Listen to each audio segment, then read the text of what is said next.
सिंह, सहायक आचार्य Kalicharan PG college और इग्नू का काउंसलर हूँ। प्रिय विद्यार्थियों, आज के पाठ्यक्रम पर जिस पर चर्चा होनी है, BHDLA 138 हिंदी साहित्य विविध विधाएं। जैसा कि आप लोगों को विदित है कि BHDLA 138 के अंतर्गत हिंदी साहित्य विविध विधाओं का पाठ्यक्रम व्यवस्थित है BA स्तर के विद्यार्थियों के लिए। इस पाठ्यक्रम के अंतर्गत कुल 12 इकाइयां हैं और इसे अध्ययन की दृष्टि से सुविधाजनक बनाने के लिए कुल 12 इकाइयों में व्यवस्थित किया गया है। 2 खंडों के अंतर्गत ये 12 इकाइयां व्यवस्थित हैं। खंड 1 के अंतर्गत हिंदी साहित्य विविध विधाओं में इकाई 1 है। 2, 3, 4, 5 इकाइयों और 6 इकाई को इसके अंतर्गत रखा गया है। इकाई 1 के अंतर्गत कहानी विधा को रखा गया है, जिसमें मुंशी प्रेमचंद की प्रसिद्ध कहानी पूस की रात सम्मिलित है। इसी प्रकार व्यंग विधा को कहानी के बाद उसमें व्यंग विधा को व्यवस्थित किया गया है, रखा गया है। और हरिशंकर प्रसाद जी का एक व्यंग्यात्मक निबंध है, वैष्णव की फिसलन, जो आपके पाठ्यक्रम में है। मोहन राकेश जी का एक एकांकी है, बहुत बड़ा सवाल, वो आपके पाठ्यक्रम में है। महादेवी वर्मा जी का निबंध जीने की कला रखा गया है। इसी प्रकार ओम प्रकाश वाल्मीकि जी की प्रसिद्ध आत्मकथा उनकी आत्मकथा है जो जूठन नाम से प्रसिद्ध है, जिसे आपके पाठ्यक्रम में रखा गया है। और इकाई 6 के अंतर्गत कविताओं को आपके पाठ्यक्रम का हिस्सा बनाया गया है।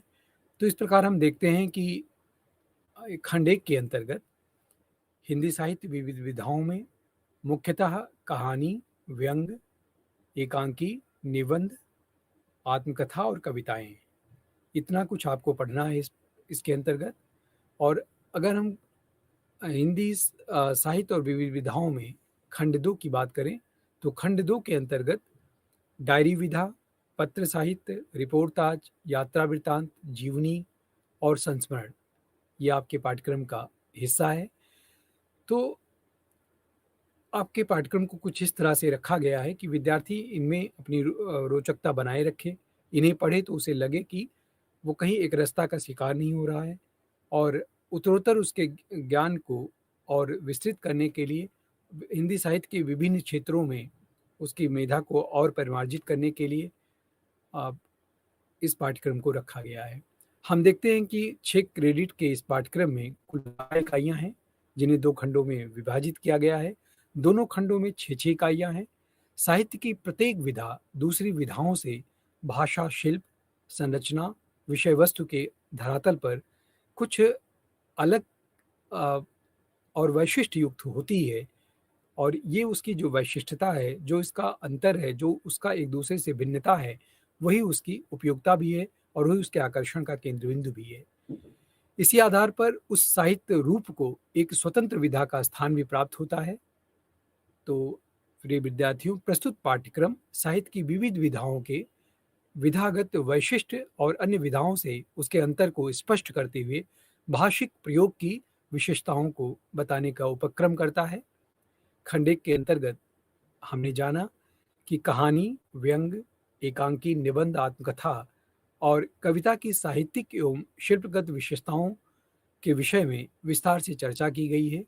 मुंशी प्रेमचंद की कहानी पूस की रात को आधार बनाकर कहानी के तत्वों की विवेचना की गई है, और ये बताने का प्रयास किया गया है कि किस प्रकार कहानी के तत्वों के आधार पर एक कहानी का हम विश्लेषण कर सकते हैं, और कहानी में उसकी कथा वस्तु में क्या मौलिकता है, कहानी का उद्देश्य क्या है, उसकी भाषा पात्रानुकूल है कि नहीं है, परिवेश, वातावरण और शिल्प उसका कैसा है, इस पर चर्चा की गई है।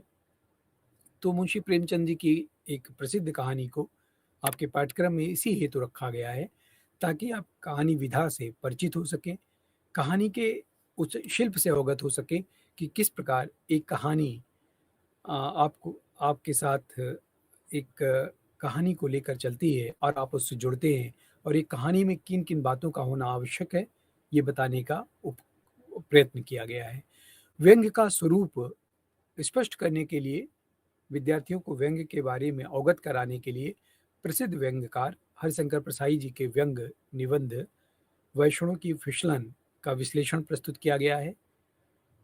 इसी प्रकार एकांकी विधा में मोहन राकेश की एकांकी बहुत बड़ा सवाल के कथ्य, चरित्र विधान, प्रवेश और रंगमंचीयता और संवाद योजना इत्यादि को विस्तार से समझाया गया है। निबंध विधा की विशेषताओं को बताते हुए महादेवी वर्मा के निबंध जीने की कला का विवेचन और विश्लेषण प्रस्तुत किया गया है। और इस निबंध को पढ़ करके विद्यार्थी ये सरलता से जान सकेगा कि किसी एक उत्कृष्ट निबंध के लिए किन किन बातों का ध्यान रखना आवश्यक होता है। ओम प्रकाश वाल्मीकि की प्रसिद्ध आत्मकथा जूठन पर विचार करते हुए आत्मकथा के विविध तत्वों का परिचय कराया गया है और आत्मकथा किस प्रकार साहित्य विधा को एक नया आयाम देती है, इसके बारे में बताने का प्रयास हुआ है। कविता आदि साहित्य रूप है। कविता के स्वरूप और विकास की इस यात्रा को समझाने के लिए आपके पाठ्यक्रम में भक्तकालीन कवि सूरदास, तुलसीदास के अलावा आधुनिक कवियों में मैथिली शरण गुप्त, सूर्यकांत त्रिपाठी निराला, महादेवी वर्मा की कविताओं का वाचन करने के लिए उनको आपके पाठ्यक्रम में रखा गया है, जिसके माध्यम से हमारे विद्यार्थी सरलता से कविता विधा के स्वरूप को समझ सकते हैं। खंड 2 में यदि हम दृष्टिपात करें तो खंड 2 पाठ्यक्रम के अंतर्गत, जैसा कि हमने पहले ही बताया कि आपकी डायरी विधा, पत्रिकाओं या पत्र साहित्य का क्या स्वरूप रहा है हिंदी साहित्य में, उस पर विचार किया गया है। रिपोर्टाज, यात्रा वृत्तांत, जीवनी, संस्मरण विधा पर केंद्रित अत्यधिक सामग्री प्रस्तुत करने का प्रयत्न किया गया है। डायरी विधा को समझाने के लिए मोहन राकेश की डायरी अंश का चयन किया गया है और एक डायरी विधा के रूप में डायरी का आत्मकथा, संस्मरण, यात्रा वृत्तांत के से किस तरह भिन्नता है, इसको भी बताया गया है। एक विधा के रूप में पत्र का भी बहुत अधिक महत्व है। हम साहित्य के अध्ययन करते हुए, साहित्य का इतिहास पढ़ते हुए पाते हैं कि पत्र लेखन विधा ने भी साहित्य को काफ़ी समृद्धशाली किया है। तो यहाँ आपके पाठ्यक्रम में पत्र विधा से संबंधित सामग्री भी रखी गई है, ताकि पत्र लेखन से हमारे विद्यार्थी अवगत हो सके कि पत्र लेखन के माध्यम से किस प्रकार साहित्य को नई दिशा और आयाम दिया गया है। आपसी संबंध और राजनीतिक सामाजिक सरोकारों को समझने के लिए कई सूत्र इन पत्रों के माध्यम से मिलते हैं और नेमचंद जैन के नाम मुक्तिबोध के कई पत्र हैं जो इनमें पाठ्यक्रम का हिस्सा बनाया गया है। यात्रा वृत्तांत को समझाने के लिए राहुल सांकृत्यायन के यात्रा वृत्तांत का अंश वाचन हेतु आपके पाठ्यक्रम में रखा गया है, जिसको पढ़ते हुए हमारे विद्यार्थी आसानी से यात्रा वृत्तांत के तत्वों को समझ सकेंगे। जीवनी विधा के अंतर्गत यदि हम बात करें तो रामविलास शर्मा द्वारा लिखी गई सूर्यकांत त्रिपाठी निराला जी की जीवनी, निराला की साहित्य साधना को आपके पाठ्यक्रम का हिस्सा बनाया गया है। संस्मरण विधा में महादेवी वर्मा का संस्मरण पथ के साथी का सुभद्रा कुमारी चौहान पर लिखा गया अंश दिया गया है। इस अंश के अध्ययन के उपरांत संस्मरण विधा से हमारे विद्यार्थी आसानी से अवगत हो सकेंगे कि संस्मरण विधा किस प्रकार साहित्य में लिखा जाता है और कैसे हम उस संस्मरण को पढ़ करके जान सकेंगे कि ये साहित्य की संस्मरण विधा के अंतर्गत लिखा गया लेखन है। उपर्युक्त विधाओं के अंतर्गत पठन हेतु दिए गए अंशों का अध्ययन करने के उपरांत विधाओं के तत्वों और उनकी विशेषताओं को प्रिय विद्यार्थी आप आसानी से समझ सकेंगे। इन साहित्य के रूपों और पढ़ने को समझने के लिए हमने विभिन्न इकाइयों के अंतर्गत इन पाठ्यक्रमों को व्यवस्थित करने का प्रयत्न किया है, जिनका अध्ययन हम विस्तार से करेंगे और इनमें सर्वप्रथम हम देखेंगे कि किस प्रकार से साहित्य के इन विभिन्न विधाओं के माध्यम से हम साहित्य को एक नया आयाम देते हुए पाते हैं। साहित्य की विभिन्न विधाओं में भाषा के भिन्न भिन्न रूप हमें दिखाई देते हैं और जिनके माध्यम से हम सृजनात्मक भाषा के विभिन्न रूपों से परिचित हो सकते हैं और हिंदी भाषा की जो मूल प्रकृति है, उसको समझने में सहायता प्राप्त करते हैं। मुंशी प्रेमचंद की कहानी पूस की रात का वाचन के लिए आपके पाठ्यक्रम में रखा गया है और उसमें हम देखते हैं कि किस प्रकार से हिंदी कहानी के माध्यम से ये बताने का प्रयास किया गया है कि कहानी का जो कथा वस्तु है, उसका विश्लेषण हम कैसे करें, पात्रों का चित्रण पर विचार कैसे करें, परिवेश, किसी कहानी का परिवेश क्या है, उसका वातावरण, देश काल परिस्थिति क्या है, उसकी विशेषताओं पर हम किस प्रकार विचार करें, मंथन करें, प्रकाश डालें, इसको समझाने का प्रयत्न हुआ है। कहानी की शैली, भाषा, संवाद की विशेषताओं को हम जान सकेंगे इस कहानी को पढ़ करके और विश्लेषण के माध्यम से कहानी के महत्व को पहचानने का प्रयास कर सकेंगे। तो मुंशी प्रेमचंद जी के बारे में हमारे विद्यार्थी आप जानते ही हैं कि पूस की रात ये जो कहानी है वो ये उनकी श्रेष्ठ कहानियों में एक है। प्रेमचंद जी का जन्म वाराणसी के पास लम्ही गांव में हुआ था, सन 1880 में हुआ था और उन्होंने जो प्रारंभिक लेखन शुरू किया वो मूलतः उर्दू भाषा में किया था और उर्दू से होकर वह हिंदी में लिखने लगे थे। लेखन के अतिरिक्त मुंशी प्रेमचंद जी शिक्षा विभाग के निरीक्षक रहे और हंस जैसी प्रसिद्ध पत्रिका का उन्होंने संपादन किया। उनका देहावसान 1936 ईस्वी में हुआ। हिंदी कहानी परंपरा में प्रेमचंद जी का युगांतकारी महत्व है। उन्होंने हिंदी कहानी को नया मोड़ दिया। कहानियों में उत्पीड़ित और शोषित जनता के दुख दर्द को उन्होंने शब्द दिया, वाणी दी और उनकी संवेदना और संघर्ष को नया अर्थ दिया। ये मुंशी प्रेमचंद जी की बहुत विशेष बात है कि उन्होंने जिस तरह से कहानी को आम जनमानस तक पहुंचाया, आम जनमानस को उन्होंने कहानियों से जोड़ा। आरंभ में उन पर आदर्शवाद का प्रभाव परिलक्षित होता है। अमानवीयता के कटु आलोचक वे बने हुए दिखाई देते हैं। प्रेमचंद ने अपने कथा साहित्य में जीवन के प्रत्येक पक्ष पर लिखा है। कोई ऐसा आयाम किसी मनुष्य के जीवन का नहीं छूटने पाया है जो उनकी कहानियों का हिस्सा न बना हो। किसानों, महिलाओं के प्रति उनकी गहरी सहानुभूति रही है, गहरी संवेदना रही है। उनकी प्रत्येक कहानी में कहीं न कहीं से ग्रामीण किसान और किसान ही नहीं, समाज का वह सबसे निम्न स्तर पर जीवन यापन करने वाला व्यक्ति उनकी कहानी का पात्र बन जाता है और वो केवल पात्र ही नहीं बनता है, उसे वो होरी और धनिया जैसे महानायक के रूप में भी हम देखते हैं कि वो सृजित कर देते हैं। ये मुंशी प्रेमचंद जी की अपनी एक खासियत है, बहुत बड़ी उनकी उपलब्धि है। मानसरोवर संग्रह में उनके 8 भागों में उनकी सभी कहानियाँ, तकरीबन 300 कहानियाँ संकलित हैं। उनकी कुछ प्रसिद्ध कहानियों में कफन, पूस की रात, शतरंज के खिलाड़ी, ठाकुर का कुआं, सदगति इत्यादि है। उनके प्रख्यात उपन्यासों में गोदान, रंगभूमि, कर्मभूमि, सेवा सदन, प्रेमाश्रम, निर्मला इत्यादि उपन्यास की चर्चा होती है। गोदान को तो किसान जीवन का महाकाव्य भी कहा गया है। यदि हम पूस की रात कहानी की बात करें तो कहानी का जो कथ्य है वो किसान जीवन से संबंधित है।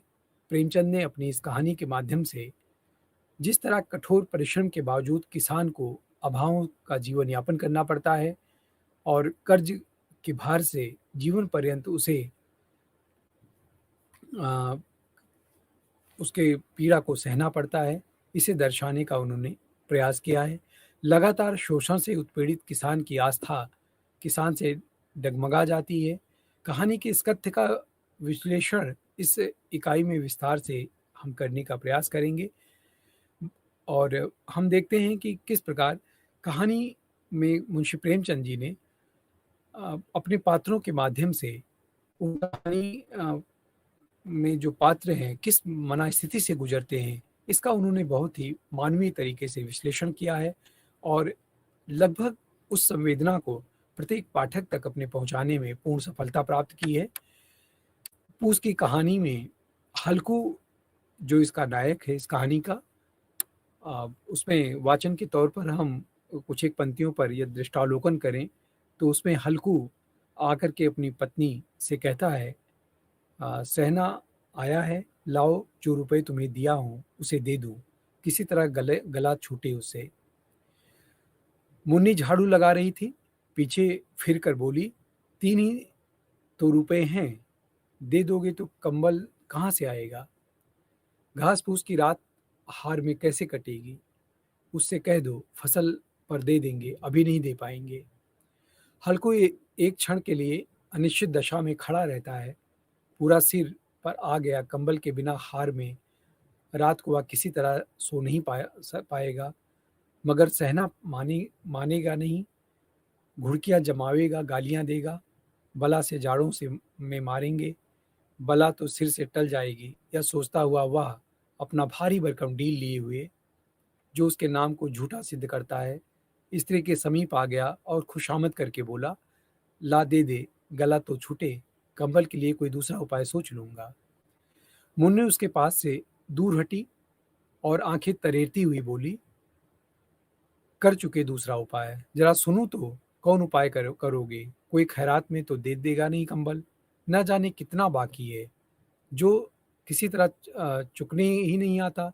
मैं कहती हूँ तुम क्यों नहीं खेती छोड़ देते, मर मर कर काम करो, उपज हो तो बाकी दे दो, चलो छुट्टी हुई। बाकी चुकाने के लिए ही तो हमारा जन्म हुआ है। पेट के लिए मजूरी करो, ऐसी खेती करो, खेती से बाज जाओ, मैं रुपए ना दूंगी, ना दूंगी। तो इतना मार्मिक तरीके से उसकी पत्नी हल्कू को वो बचाए हुए 3 रुपए देने से मना कर देती है, और हल्कू बार बार इस बात को स्मरण कराता है, और कहीं ना कहीं उसके अवचेतन में ये बात बनी हुई है कि यदि वह इतने महीनों के बचाई हुई उस पूंजी को साहूकार को दे देगा, अपना कर्ज चुकाने के लिए उसको भुगतान कर देगा, तो वो आने वाली ठंडक में खेत में सोने के समय वो कंबल नहीं खरीदेगा तो कैसे अपनी फसल की रक्षा करेगा? और ये 2 पैसे कर्ज नहीं चुकाता है तो वो उसके सिर पर सवार रहेगा। तो एक एक अजीबो-गरीब माना स्थिति से, दबाव से हल्कू गुजर रहा होता है। ऐसे में उसकी पत्नी कहती है कि खेती-किसानी में कितना नुकसान है, इसको छोड़ क्यों नहीं देते? हल्कू उदास होकर के बोलता है, तो क्या गाली खाऊं? मुन्नी ने तड़प कर कहा, गाली क्यों देगा? क्या उसका राज है? मगर यह कहने के साथ ही उसकी तनी हुई भवें ढीली पड़ जाती हैं, क्योंकि वास्तविक स्थिति का ज्ञान तो मुन्नी को भी होता है। उसे पता है यदि हल्कू ने कर्ज नहीं चुकाए तो उसको कई तरह की यातनाओं को सहना पड़ेगा, और आगे से उसे कर्ज भी नहीं मिलेगा यदि आवश्यकता पड़ी तो। हल्कू के उस वाक्य में जो कठोर सत्य था, वह मानो एक भीषण जंतु की भांति उसे घूर रहा था। उसने जाकर आले पर से रुपए निकाले, लाकर हल्कू के हाथ में रख दिए। फिर बोली, तुम छोड़ दो अब की से खेती, मजूरी में सुख से एक रोटी खाने को तो मिलेगी, किसी की धौंस तो नहीं रहेगी। अच्छी खेती है, मजूरी करके लाओ, वह भी उसी में झोंक दो, उस पर धौंस। हल्कू ने रुपए लिए और इस तरह बाहर चला गया मानो अपना हृदय निकाल कर देने जा रहा हो। उसने मजूरी से एक एक पैसे काट काट कर 3 रुपए कंबल के लिए जमा किए थे। वह आज निकले जा रहे थे। एक एक पग के साथ उसका मस्तक अपनी दीनता के भार से दबा जा रहा था। पूस की अंधेरी रात थी, आकाश पर तारे भी ठिठुरते हुए मालूम हो रहे थे। हल्कू अपने खेत के किनारे ऊख के पत्तों की एक छतरी के नीचे बांस के खटोले पर अपनी पुरानी गाढ़े की चादर ओढ़े कांप रहा था। खाट के नीचे उसकी संगी कुत्ता जबरा पेट में मुंह डाले सर्दी से कूं कूं कर रहा था। 2 में से एक को भी नींद ना आती थी। इस दृश्य को का वाचन करते हुए ऐसा हर व्यक्ति को महसूस हो सकता है कि कितनी दयनीय स्थिति उस किसान की रही होगी, जो मुश्किल से 3 रुपए मजदूरी करके इकट्ठा कर रखे थे। और खेती किसानी में कितना नुकसान है, या खेती किसानी में व्यक्ति किस प्रकार कुछ फायदे में आने की जगह दिनों दिन वो कर्जे में और डूबता चला जाता है, और ऊपर से उसे कर्ज चुकाने की उस मना स्थिति को सहन करना पड़ता है, जो उसके लिए असहनीय होता जा रहा है। उसने पैसे तो अपनी पत्नी से ज़रूर ले लिए थे, बचाए हुए, कि वो कंबल खरीद लेगा, लेकिन वो भी अपनी वास्तविक स्थिति से परिचित है कि यदि वह कर्ज नहीं चुकाता है तो उसे कहीं ज़्यादा तकलीफ से गुजरना पड़ेगा और आगे के रास्ते भी सब बंद हो जाएंगे। इसी युवाओं में रात हो जाती है।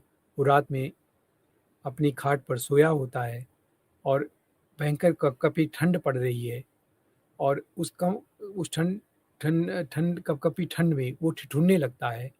हल्कू अपने खेत के किनारे ऊख के जो पत्ते थे, उसकी छतरी के नीचे बांस के खटोले पर अपनी पुरानी गाड़ी की चादर ओढ़े कांप रहा था।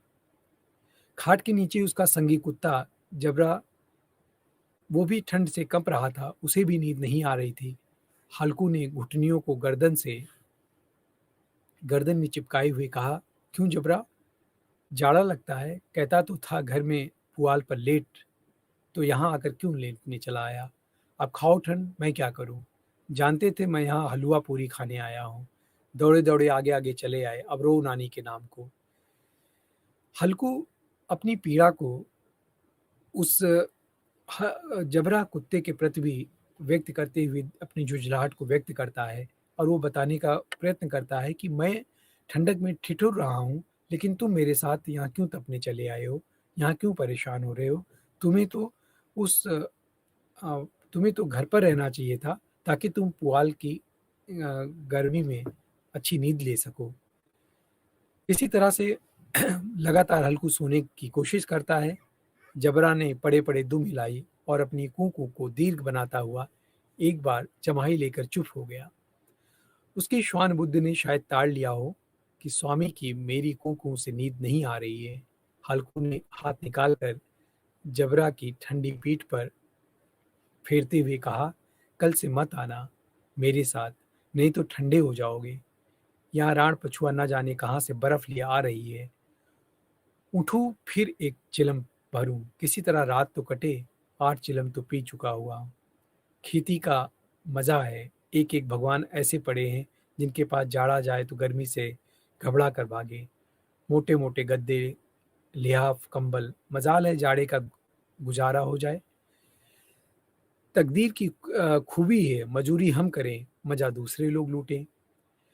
हल्कू का एक एक संवाद, हल्कू का एक एक कथन वर्तमान में कितना प्रासंगिक है, यदि हम वर्तमान के किसानों पर दृष्टिपात करें कि उनकी जो दशा है, उनकी जो दिशा है, उससे हम परिचित हो सकते हैं।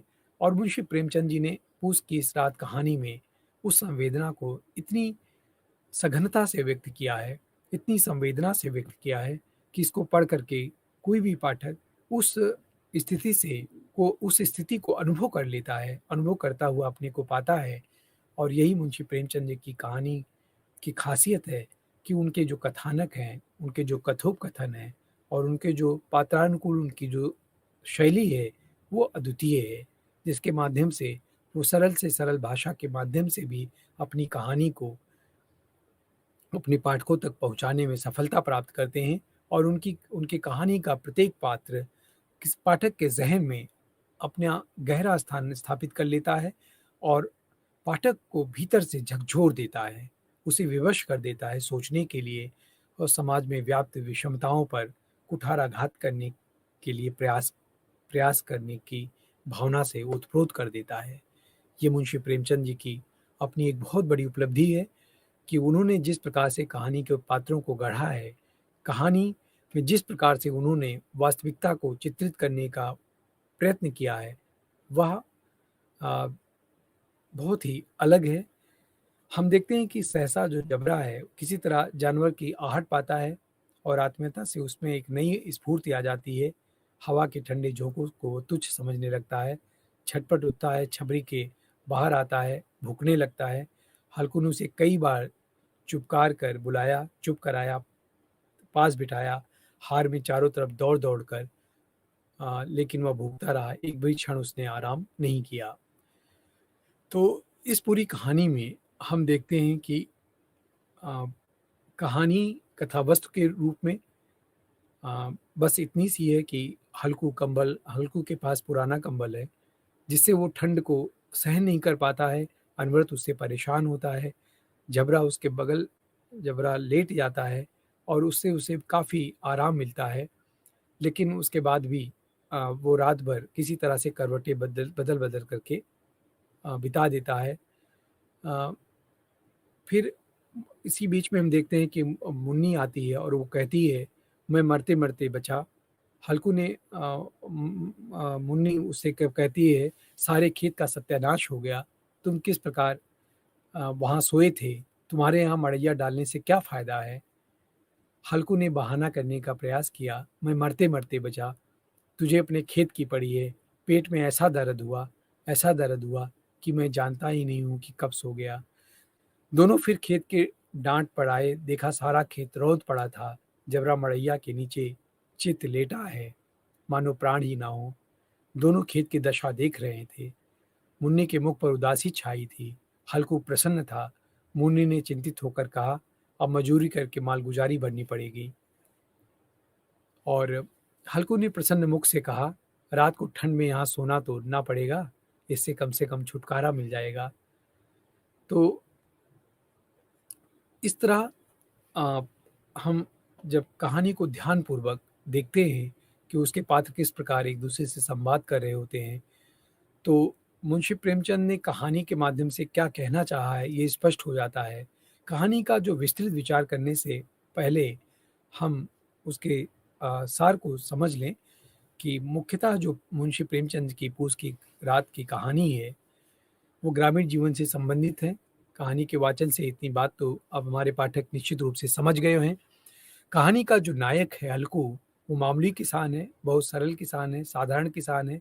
उसके बाद बहुत थोड़ी सी जमीन है जिस पर वह खेती करके किसी प्रकार अपना गुजारा करता है। खेती से जो आय होती है वह ऋण चुकाने में निकल जाती है। सर्दियों में कंबल खरीदने के लिए उसे मजदूरी करनी पड़ती है और बड़े मुश्किल से उसने 3 रुपए इकट्ठे कर लेते हैं, लेकिन वह 3 रुपए भी उसे महाजन को दे देना पड़ता है। उसकी पत्नी मुन्नी इसका बहुत विरोध करती है, किंतु अंत में लाचार होकर के वह पैसा उसे दे देती है। हल्कू अपनी फसल की देखभाल के लिए खेत पर नित्य जाता है। उसके साथ उसका पालतू कुत्ता जबरा भी रहता है। वही अंधकार और अकेलेपन में उसका साथी है, एकमात्र कुत्ता। पौष का महीना है, ठंडी हवा है। हल्कू के पास चादर के अलावा ओढ़ने के लिए कुछ भी नहीं है। इससे उसकी जो दयनीय दशा है वो हम हमारे पाठकों को दिखाई देती है। वह कुत्ते के साथ मन बहलाने की कोशिश करता है, किंतु ठंड से मुक्ति नहीं मिलती है। तब वह पास के आम के बगीचे में पत्तियां इकट्ठा करता है, अलाव जलाता है। अलाव की आग में उसका शरीर गर्म गर्म हो जाता है। उसे बहुत राहत मिलती है, आग बुझ जाती है। शरीर की गर्माहट से वह बाहर आता है और चादर ओढ़कर बैठ जाता है। उधर दूसरी तरफ हम देखते हैं कि खेत में नीलगायें घुस जाती हैं। जबरा उनकी आहट से सावधान होता है, वह उन पर भौंकता रहता है। हल्कू को भी लगता है कि खेत में नीलगायें घुस आई हैं, लेकिन वह अलसाया हुआ बैठा रहता है। नीलगायें पूरा खेत को चर जाती हैं, तब भी हल्कू नहीं उठता है, अपने स्थान पर ही किम कर्तव्य विमूढ़ वह बैठा रहता है। एक बार वह उठने की कोशिश करता है तो ठंड के झोंके में पुनः बैठ जाता है और अंत में चादर तान कर सो जाता है। सुबह जब उसकी पत्नी उसे जगाती है और बताती है कि सारी फसल नष्ट हो गई है, वह चिंतित होकर या कहती जाती है कि अब मजदूरी करके मालगुजारी भरनी पड़ेगी। इस प्रकार हल्कू प्रसन्न होकर कहता है कि रात की ठंड में यहाँ सोना तो नहीं पड़ेगा, यानी कि इस खेती करने से कुछ भी फायदा नहीं है, हमेशा के लिए यह जंजाल और बवाल खत्म हो जाएगा। इसी के साथ कहानी समाप्त हो जाती है। लेकिन ये कहानी एक बहुत बड़ा सवाल छोड़ जाती है कि किस प्रकार से एक किसान अपनी गरीबी से जूझता है, किस प्रकार एक किसान अत्यधिक मेहनत करके भी अपनी समस्याओं से निपट नहीं पाता है और लगातार उसी में उलझता चला जाता है। कहानी में कथावस्तु का निर्माण घटनाओं और पात्रों के पारस्परिक संयोग से हुआ है। कुछ कथानक ऐसे होते हैं वास्तव में जिनकी बुनावट और में परिवेश का भी बहुत बड़ा हिस्सा सम्मिलित होता है। कथ्य के अनुसार ही कथावस्तु का स्वरूप बनता है। उसी के अनुसार कभी घटनाएं प्रधान हो जाती हैं, कभी चरित्र प्रधान हो जाते हैं, कभी परिवेश और वातावरण प्रधान हो जाते हैं। इस कहानी में घटनाएं बहुत अधिक नहीं हैं, बहुत छोटी सी कहानी है। ना ही परिवेश का कोई विस्तृत चित्रण मुंशी प्रेमचंद जी ने किया है। पात्र भी बहुत कम है इस कहानी में। इस कहानी की किंतु विशेषता यह है कि इसमें घटना, विकास, पात्रों का चरित्र और परिवेश तीनों ने अत्यंत महत्वपूर्ण है। तीनों छोटे होते हुए भी अ, वो एक दूसरे से इस प्रकार से घुले मिले हैं कि उससे संपूर्ण वातावरण भी उद्घाटित हो जाता है और कहानी भी बहुत मार्मिक रूप में हमारे सामने आती है और घटना भी बहुत तेजी से बदलती रहती है। कथा का आरंभ हल्कू के घर से होता है। हम देखते हैं कहानीकार हल्कू के घर का उतना ही वर्णन करता है जितना उस कहानी से उसका संबंध है। हल्कू ने कर्ज ले रखा है। सहना जिससे कर्ज लिया है वह अपना रुपया मांगने हल्कू के घर आता है। हल्कू अपनी पत्नी पुन्नी से रुपए मांगता है। पुन्नी 3 रुपए देती है। तो फिर वो अपनी इन छोटे छोटे संवादों के माध्यम से कहानीकार ने उस मार्मिकता का उद्घाटन करने में संपूर्ण सफलता प्राप्त की है। और हम देखते हैं कि मुन्नी बार बार कहती है न जाने कितना बाकी है जो किसी तरह चुकाने ही नहीं आती, चुकनी ही नहीं आती। यानी कि कर्ज लेने का मतलब है कि कर्ज बढ़ता ही जाता है, चुकाते रहिए, लेकिन वो कहीं खत्म होने का नाम नहीं लेता है। मुन्नी के इस कथन में एक बड़ी सच्चाई है जो प्रेमचंद जी ने अपनी इस कहानी के संवाद के माध्यम से उजागर किया है। किसान मजबूर होकर महाजन को ऋण देता है, किंतु उसके बाद वह उससे ऋण मुक्त नहीं हो पाता है। ब्याज दर के जाल में फंस जाता है, उलझ जाता है और जीवन पर्यंत उलझा हुआ दिखाई देता है।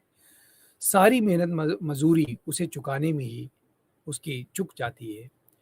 मुन्नी किसानों के जीवन की इस व्यथा को उजागर करते हुए कहती है इस कहानी में कि मर मर काम करो, उपज हो तो बाकी दे दो, चलो छुट्टी हुई, बाकी चुकाने के लिए ही तुम्हारा जन्म हुआ है।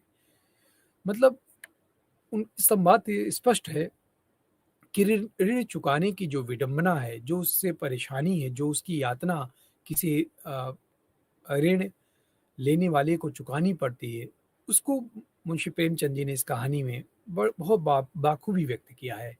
परेशान किसान के मन में यह सवाल ज़रूर पैदा होता है कि वह उसका जन्म केवल क्या ऋण चुकाने के लिए हुआ है? मेहनत इसी तरह पूरी तरह हड़पने रहेंगे दूसरे लोग उसकी, अपना पेट भरने के लिए उसे मजबूरी में मज़दूरी करनी पड़ेगी।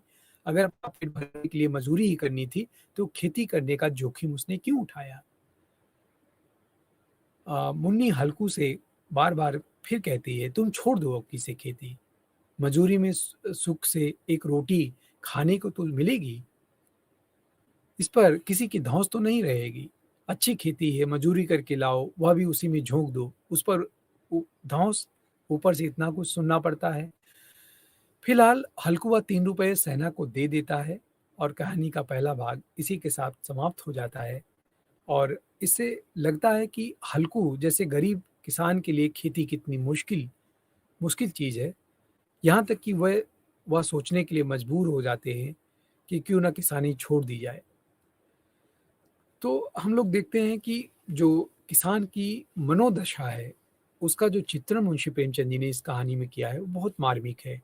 बहुत मार्मिक और गहरी मानवीय संवेदना के साथ उन्होंने अपनी इस छोटी-सी कहानी में अपने थोड़े से पात्रों के माध्यम से बाखूबी व्यक्त किया है। यदि हम कहानी के विकास पर बात करें, तो कहानी का जो दूसरा भाग है, हल्कू अपने खेत में खेती का आरंभ करता है। पूस की अंधेरी रात है। हल्कू के साथ सिर्फ उसका पालतू कुत्ता जबरा है। ठंडी हवा चल रही है। हल्कू के पास कोई चादर नहीं है। हल्कू की मनोभावनाएं मुंशी प्रेमचंद जी ने यहाँ जबरा के साथ हल्कू से बातचीत के रूप में व्यक्त किया है।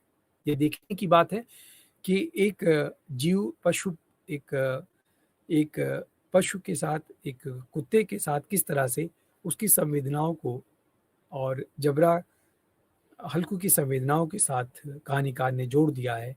यद्यप कुत्ता होने के कारण जबरा हल्कू की किसी बात को नहीं समझ सकता है, ना जबरा जवाब दे सकता है, लेकिन जबरा के प्रति हल्कू की जो आत्मीयता है, उसकी जो हृदयगत ऊंचाइयों को व्यक्त करने का जो दृश्य दिखाई देता है, वह अनुपम है।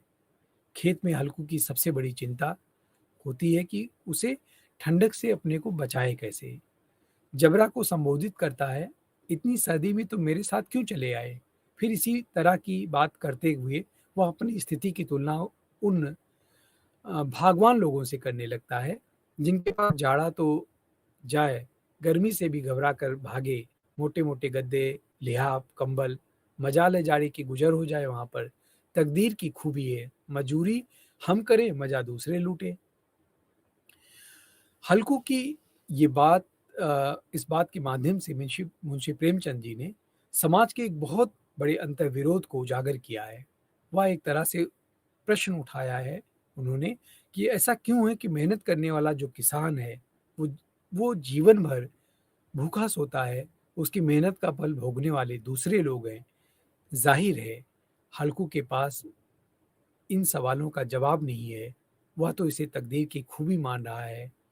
हल्कू की इस मानसिकता की तुलना अगर कहानी के आरंभ में मुन्नी की बातों से करें, तो हम आसानी से समझ सकते हैं कि दोनों एक सी ही बात सोच रहे हैं। अगर हमारी मेहनत दूसरों के पास जानी ही है, तो खेती से जुड़े रहने का हमें क्या लाभ है?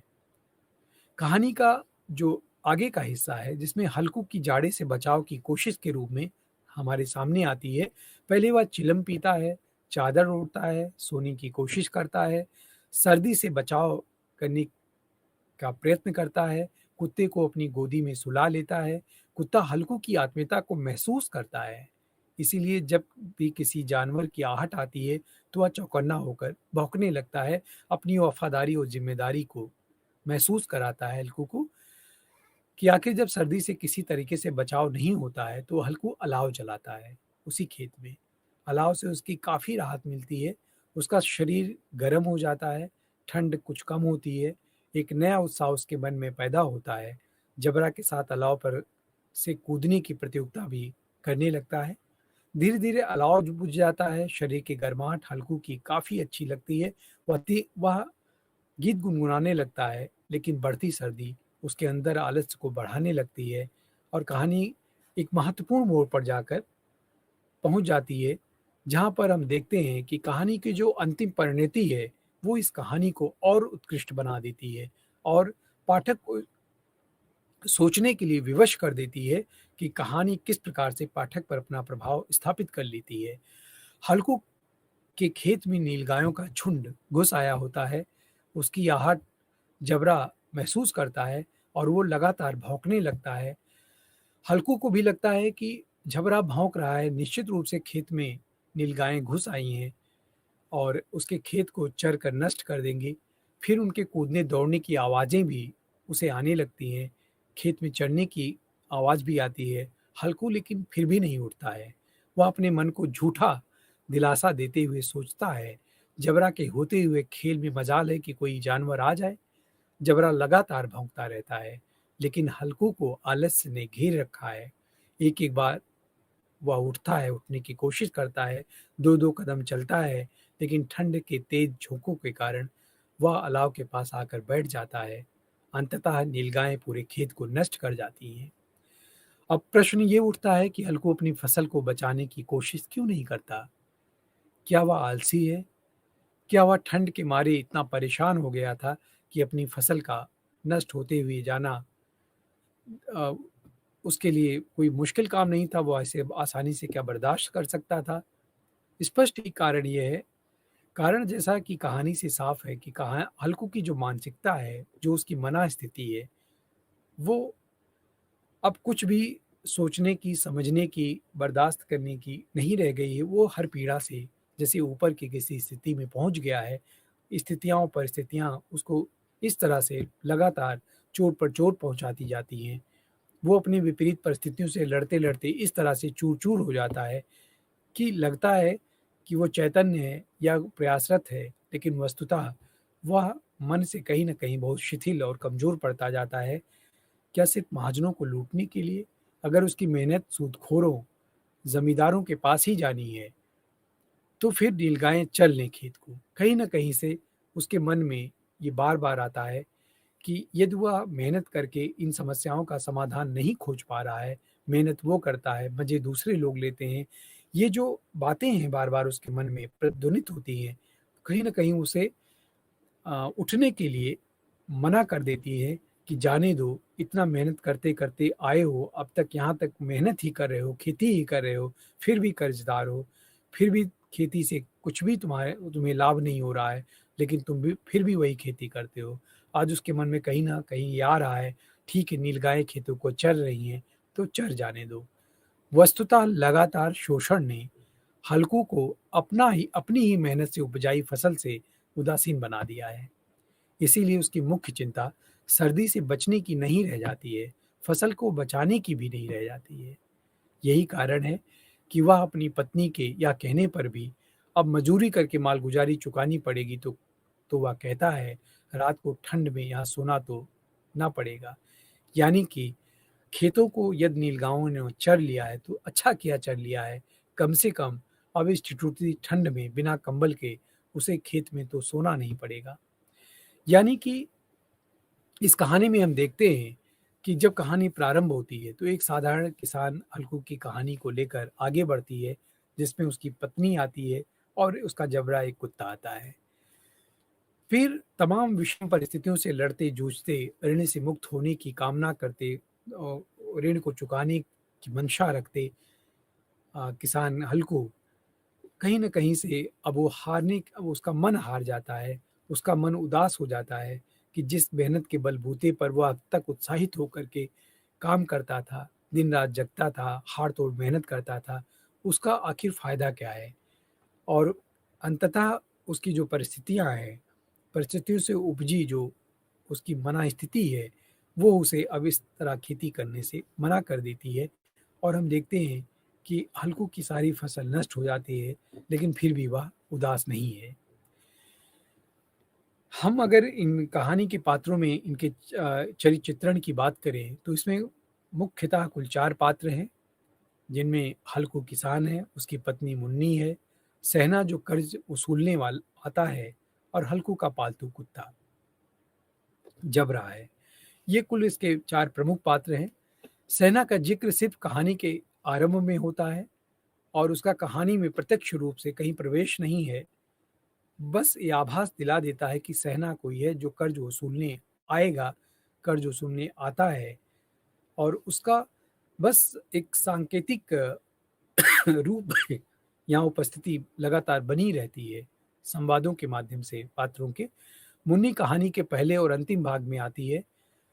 पहले भाग में वह हल्कू को 3 रुपए सहना को देने से रोकती है। उसी समय उसके माध्यम से प्रेमचंद की कहानी की जो कथा वस्तु उस पर प्रकाश डालते हुए कई बातें उससे कहला देते हैं कहानीकार। उन बातों से और बात करने के अंदाज से उसके दृढ़ व्यक्तित्व का पता चलता है हमारे पाठकों को।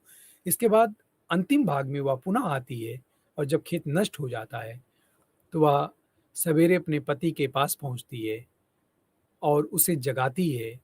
उसका दूसरा रूप सामने आता है, खेत नष्ट हो जाता है और वह चिंतित नज़र नहीं आती। लेकिन प्रेमचंद ने इस चरित्र का विस्तार अधिक नहीं किया है। जबरा खेत पर हल्कू के साथ रहता है तो उसकी स्वामी भक्ति खेत नष्ट होते हुए देखकर अपने स्वामी को सावधान करने की कोशिश करते हुए दिखाई देती है। भौं-गभक को जानवरों को भगाने की कोशिश और अंत में असफल हो जाने पर पस्त होकर लेट जाना उसको काफ़ी जीवंत बात बना देती है। मतलब उस जबरा जैसे कुत्ते को भी बहुत ही मानवीय रूप में मुंशी प्रेमचंद जी ने अपनी इस कहानी में चित्रित किया है। लेकिन कहानी में विस्तार से हल्कू के चरित्र की ही अभिव्यक्ति हुई है। प्रारंभ से अंत तक हल्कू ही इस कहानी के मुख्य पात्र के रूप में या केंद्रीय पात्र के रूप में हमारे सामने आता है। वो अत्यधिक गरीब किसान है, जैसा कि हमने बताया। उसके पास कुछ खेती लायक ज़मीन है। ज़मीन कितनी है इसका उल्लेख भी मुंशी प्रेमचंद जी ने नहीं दिया है। लेकिन हल्कू की जो आर्थिक स्थिति है, उससे उसका अनुमान लगाया जा सकता है कि उसके पास बहुत मामूली ज़मीन रही होगी, खेती योग्य ज़मीन भी बहुत कम रही होगी। ज़मीन पर जो उपज होती थी, वह घर परिवार के लिए पर्याप्त नहीं है, क्योंकि इसके लिए उसे कर्ज़ लेना पड़ता है। उसकी सारी उपज कर्ज़ चुकाने में निकल जाती है, फिर भी वह ऋण से मुक्ति नहीं पाता है। उसे मज़दूरी करनी पड़ती है, मजूरी से बचाए पैसे भी उसे महाजन को देने पड़ते हैं। आर्थिक दीनता ने हल्कू के मन को दीन ही नहीं बनाया है, लगातार शोषण ने उसे धीरे धीरे किसानी के प्रति उदासीन अवश्य बना दिया है। तो कहानीकार ने कहानी के अंत में भी ये बताने का प्रयत्न किया है कि किस तरह से उसकी वो उदासीन होता चला जाता है। हल्कू के स्वभाव का परिचय हमें कहानी की शुरुआत में ही लग जाता है। जब सहना कर्ज मांगने आता है, तब उसकी पत्नी मजूरी बचाए 3 रुपए देने को तैयार नहीं होती है, जबकि हल्कू का दृष्टिकोण ज़्यादा व्यावहारिक है। वो जानता है कि इससे बचने का कोई उपाय नहीं है। अगर अभी वह रुपया नहीं देगा तो उसे गालियाँ और घुड़कियाँ सहनी पड़ेगी, जलील होना पड़ेगा, उसका अपमान होगा। जब वह यही बात मुन्नी को कहता है तो मुन्नी कहती है, गाली क्यों देगा? क्या उसका राज है? मुन्नी सूदखोर महाजनों और जमींदारों की ताकत को भले ना जानती हो, हल्कू जानता है। वह जानता है इससे बचने का कोई भी रास्ता दूसरा नहीं है। हल्कू एक समझदार किसान के रूप में यहाँ चित्रित किया गया है। वह समाज के अंतर्विरोधों को बाखूबी समझता है। यद्यपि वह किसान है, लेकिन फिर भी उसे व्यवहारिक जीवन की गहरी समझ है। वह जनता की, समाज में ऐसे लोगों की भी, जिनके पास हर तरह की सुख सुविधाओं के साधन मौजूद है, उनसे भी परिचित है। साधन उन लोगों के पास है जो स्वयं मेहनत नहीं करते, पहचानने में असमर्थ हैं। वह उसे तकदीर की खूबी समझता है। यानी कि जो दूसरों की मेहनत पर मजे करने लगते हैं, वे भाग्यशाली हैं। हम जो मेहनत करके भी भूखे मर रहे हैं, हमारा भाग्य ही खराब है। शोषण को भाग्य का खेल समझने के कारण हल्कू के पास शोषण से बचने का कोई रास्ता नहीं है। इसलिए वो सोचता है कि अगर खेती में भी शोषण होना है तो ऐसी खेती से चिपके रहने से क्या फायदा, क्या लाभ। दूसरी तरफ वह यह भी सोचता है कि जब लोग मेहनत ना करके भी सुखी हैं, तो फिर मेहनत करने से क्या मतलब। इस तरह लगातार शोषण उसकी चेतना को कृषि और श्रम दोनों से उदासीन बना देता है। हल्कू की यही मानसिकता खेत पर उसके सारे व्यवहार में व्यक्त होती है। खेत पर वह अपनी उपज की देखभाल करने के लिए आया है। उसके साथ उसका कुत्ता है। उसके व्यवहार में, उसके हृदय में और हृदय की जो मानवीयता और पवित्रता है उससे व्यक्त होती है कि कितना वो मानवीय है और उस जबरे के प्रति भी वो कितनी गहरी संवेदना रखता है। जैसा कि मुंशी प्रेमचंद जी ने स्वयं कहानी में लिखा है कि गरीबी ने हल्कू की आत्मा को आहत नहीं किया है। यानी कि उसकी जो संवेदना है, जो मानवीय संवेदना है, वह अ, मध्यम नहीं हुई है, वह धारयुक्त नहीं, वह शिथिल नहीं हुई है। इसलिए वह अपने को सर्दी से बचाने के लिए अ, जितना चिंतित नहीं है, उससे कहीं अधिक चिंतित वह जबरा को बचाने के लिए है। हल्कू के खेत में जब नीलगायें आ जाती है, हल्कू उठकर नहीं जाता। पहले वह सोचता है कि जबरा में रहते कोई जानवर खेत में जा ही नहीं सकता। फिर वह उठता भी है, 2-3 कदम चलकर ठंड के बहाने से पुनः बैठ जाता है। यह जानते हुए कि नीलगायें चर रही हैं, वह चादर ओढ़कर सो जाता है। उसका व्यवहार निश्चय ही उसके पहले के व्यवहार से भिन्न है। लेकिन अगर हम कहानी के पहले इसके रूप को देखें, तो हम आसानी से समझ सकते हैं कि किस प्रकार से उसका व्यवहार, इस तरह उसके व्यवहार का कारण क्या है। वस्तुतः हल्कू अनवरत शोषण से परेशान होकर जिस मानसिकता से गुजर रहा है, उसी का नतीजा है कि वह अपनी मेहनत के से उपजाई फसल को बचाने की कोशिश नहीं करता है। निश्चय ही हल्कू स्वयं इस व्यवहार से उत्तरदायी नहीं रह जाता है। परिस्थितियों ने उसे ऐसी स्थिति में पहुंचा दिया है। वह परिस्थितियां किसान का लगातार शोषण है। वह अशिक्षित, धार्मिक आतंक और अंधविश्वास के कारण भाग्यवादी बन गया है। गरीब है, इसलिए वह कथित उच्च वर्गीय महाजनों और जमींदारों के चंगुल में फंसा हुआ है। शोषण के चक्र में वह कैसे मुक्त हो यह नहीं जानता, इसीलिए वह किसानी को लाचारी से ही मुक्ति होने की सोचता है। ऐसे में स्पष्ट है कि उसकी जो मानसिकता है वो किसान के भयावह शोषण को ही उजागर करता है। और इस अर्थ में हल्कू की मानसिकता केवल हल्कू की मानसिकता नहीं रहती है, गरीब मेहनत कश मानसिकता बन जाती है। हल्कू का चरित्र इसी अर्थ में एक वर्गीय चरित्र बन जाता है। और हल्कू के इस एक वर्गीय चरित्र को यदि हम बहुत करीब से देखें तो हमारे भारतीय समाज में बहुत ऐसे लोग आपको हल्कू के रूप में मिल जाएँगे, जो आज भी उन तमाम तरह की विपरीत परिस्थितियों के शिकार हैं, जो अंततः उसी रूप में उदासीन होकर के अपने अभिशप्त जीवन को जीने के लिए मजबूर दिखते हैं। तो ये कहानी कहीं न कहीं से आज भी उतनी ही प्रासंगिक है, जितनी ये अपने लिखने के समय थी, और यही एक रचनाकार की बहुत बड़ी उपलब्धि होती है कि उसकी रचना कितनी कालजयी है, कितने युगों तक कितनी प्रासंगिक है। तो इस रूप में ये कहानी एक श्रेष्ठ कहानी के रूप में हमारे सामने आती है। कहानी की रचना में देश काल का बड़ा महत्व होता है। देश काल से तात्पर्य है कि वह परिवेश जिसमें कहानी का पूरा घटना चरित्र घटित होता है। कहानी घटनाओं को लेकर के आगे बढ़ती है। कहानी का कथ्य किस परिवेश में घटित होता है, वह भी कथ्य को निर्धारित करने में अपनी महत्वपूर्ण भूमिका निभाता है। दूसरे, कहानी का कथ्य किस देश काल से संबंधित है, उसके द्वारा हम उस युग की स्थितियों की अधिक यथार्थपरक पहचान भी कर लेते हैं। पूस की रात की रचना मुंशी प्रेमचंद जी ने 1930 ईस्वी में की थी। उसमें भारत में अंग्रेजों का राज था। अंग्रेजी राज में भारत के किसानों की जो मनोदशा थी, वो अत्यंत दयनीय थी। जमींदारी प्रथा के कारण आम किसानों का भयंकर शोषण होता था। उनकी उपज का बहुत बड़ा हिस्सा मालगुजारी में निकल जाता था। इससे उनके अपने जीवन यापन के लिए महाजन से कर्ज लेने के अतिरिक्त कोई दूसरा रास्ता नहीं था। परिणाम यह होता था कि एक बार ऋण के चक्कर में फंसने के कारण किसान की आसानी से मुक्ति नहीं होती थी। वो जीवन पर्यंत उसी ऋण के मकड़ जाल में उलझा रहता था और अंततः उसके प्राण पखेरु उड़ जाते थे। मुंशी प्रेमचंद जी उस युग को देखे थे और कई कहानियों में ग्रामीण जीवन के इसी यथार्थ को उन्होंने चित्रित करने का प्रयत्न किया है। इस कहानी में ग्राम जीवन का विस्तृत चित्रण नहीं है, लेकिन ग्रामीण जीवन की सारी विशेषताएं इसमें अत्यंत जीवंत रूप में चित्रित हो जाती हैं। ये एक बड़े कहानीकार की पहचान है। मुंशी प्रेमचंद ग्राम्य वातावरण की सृष्टि करने के लिए सबसे पहले भाषा के परिवर्तन पर ध्यान देते हैं और वो ग्राम्य वातावरण से जुड़ी हुई कहानियों में तद्भव और देशज शब्दों का अधिक प्रयोग करते हैं। हम देखते हैं कि जैसे कई शब्द हैं उनके, जिन्हें हम इस कहानी का वाचन करते हुए हम लोग देखते हैं कि पूस है, जो देशज शब्द है, पूस है, उपज है, धौंस है, आले, डील, कंबल इत्यादि शब्दों का वो बेबाक प्रयोग करते हैं। इससे कहानी के पात्रों में जीवंतता आती है और उनकी जो भाषा है वो पात्रानुकूल अनुभव होती है।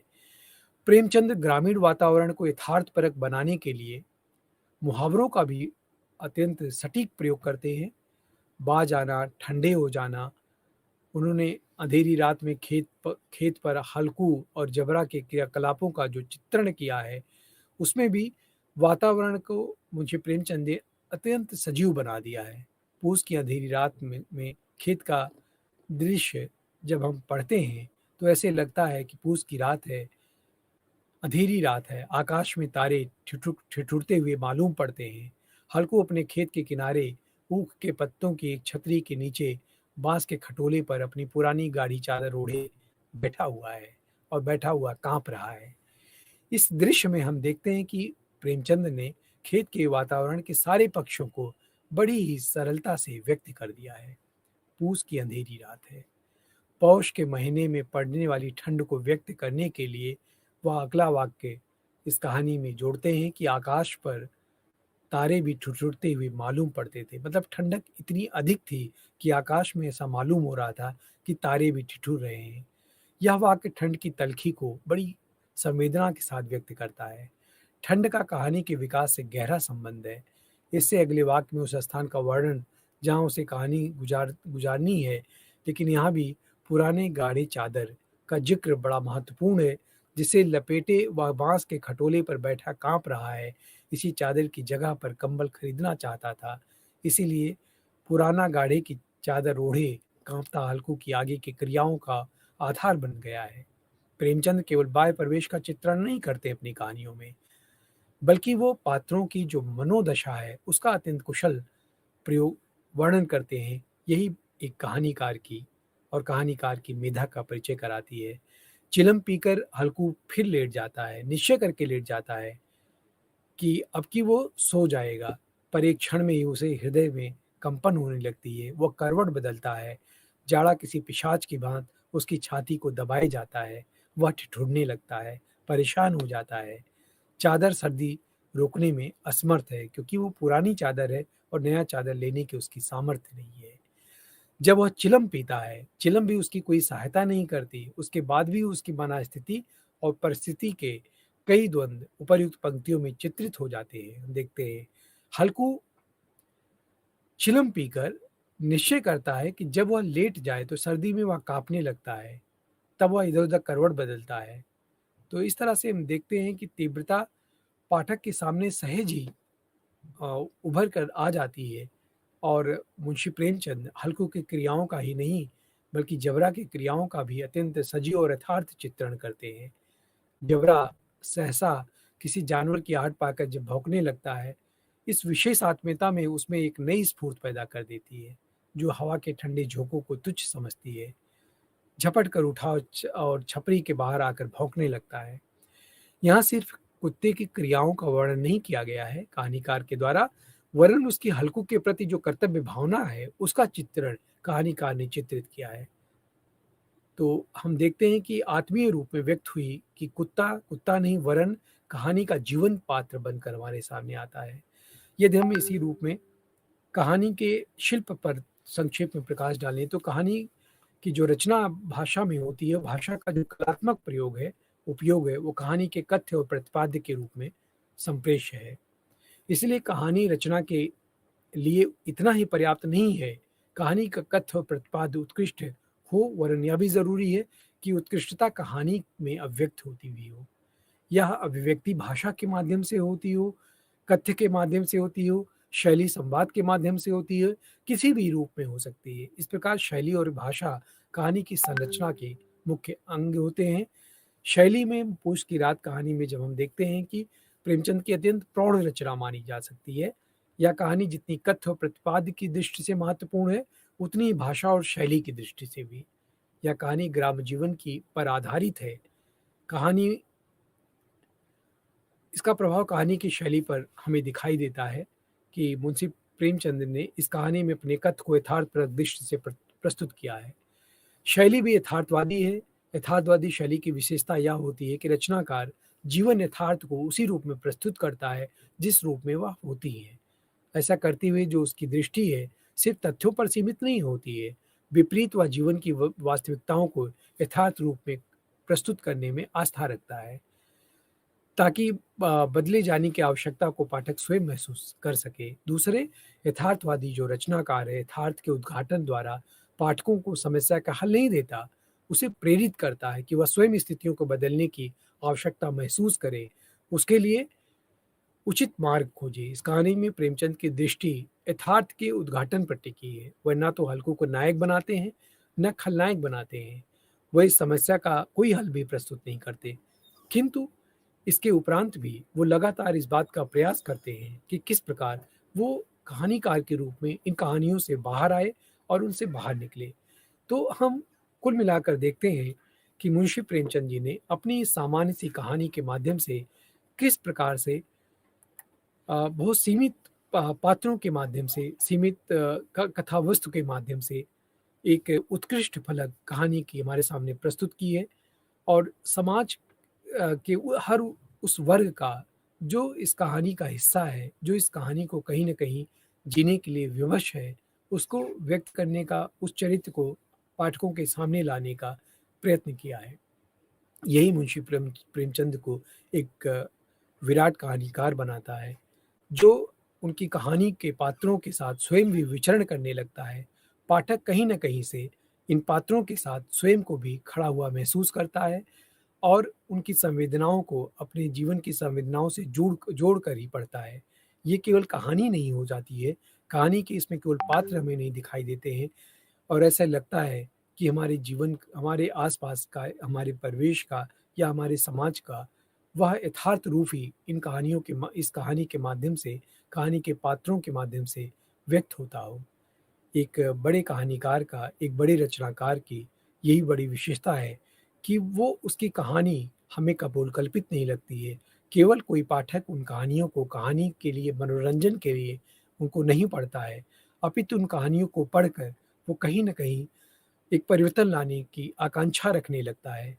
एक एक परिवर्तन अपने आस-पास, अपने परिवेश में, अपने समाज में, अपने देश काल परिस्थिति में को परिवर्तित करके लाना चाहता है, ताकि समाज में हर व्यक्ति अन्यान्य रूपों में जो शोषित है या जो शोषण का शिकार है या जिसका शोषण हो रहा है, उससे निजात पा सके।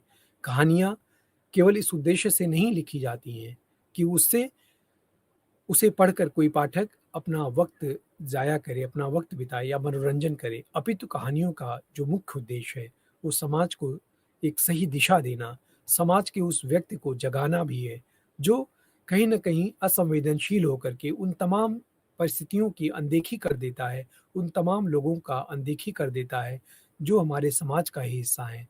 इसलिए समाज के हर वर्ग के, हर व्यक्ति के उत्थान के लिए, समाज में समरसता लाने के लिए इन कहानीकारों की महत्वपूर्ण भूमिका है और उनमें से पूस की रात अपनी एक महत्वपूर्ण विशेषता या महत्व रखती है, जो निश्चित रूप से एक कालजयी कहानी के रूप में हमारे सामने आती है।